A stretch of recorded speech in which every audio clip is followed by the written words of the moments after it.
ግብርና ላይ ወይም ደግሞ የቆሙ እንስሳ እርባታ ላይ የምንሰራው ምን አገልግሎቶችን ነው የምንሰጠው? አንደኛ ለገበሬዎች የማማከር አገልግሎት እንሰጣለን፣ ስልጠና እንሰጣለን፣ የገበያ ትስስር እንፈጥራለን። ከዛ ውጭ ደግሞ ብድርና የብድር አገልግሎት ሲፈልጉ እንደዚህ አይነት ብድር ከሚያቀርቡ ተቋማቶች ጋር የማገናኘት ስራዎችን ነው በዋናነት የምንሰራው ማለት ነው።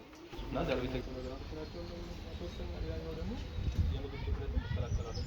ምግቦች ቀጥታ ከሚጣሉ አንተ ለእንስሳቶቻችን ብንመግብ የምግብ ብክለትን እንከላከላለን ማለት ነው። ሁለተኛው ዋጋ የምንቀንስበት መንገድ ደግሞ ምንድነው? ዩሪያ ትሪትመንት ወይም ደግሞ ምግቦችን በዩሪያ መቀነስ እንችላለን። ወይም ደግሞ ለምሳሌ ገበሬው እንዴት ትርፋማ ይሆናል የሚለውን ስናይ ምን ነገራቶችን እንጠቀማለን? አንደኛ መኖ የምንቀንስበት መንገድ ተረፈ ምርቶችን መጠቀም።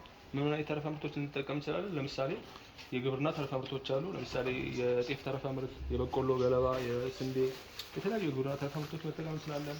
ከፋብሪካ የሚወጡ ተረፈ ምርቶች አሉ፣ እነሱን መጠቀም እንችላለን። ለምሳሌ ከሌላ ፋብሪካ የሚወጡ የገብስ ተረፈ ምርቶች አሉ።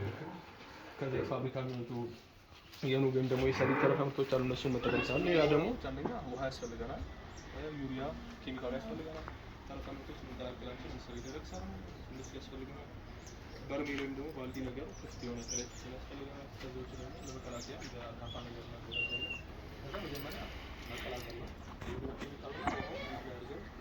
ከዛ ውጭ ባልዲ ወይም ደግሞ ሰፋ ያለ ነገር ከላይ ክፍት የሆነ እሱን እናዘጋጃለን። ከዛ መጀመሪያ እንደምናደርገው መቀላቀል ነው። ውሃውንና ዩሪያውን እንቀላቀላለን። ለምሳሌ ውሃ 25 ሊትር ከሆነ ዩሪያ 1 ኪሎ ግራም፣ ውሃችን 12 ሊትር ከሆነ ደግሞ ዩሪያ ግማሽ ኪሎ እንደዛ።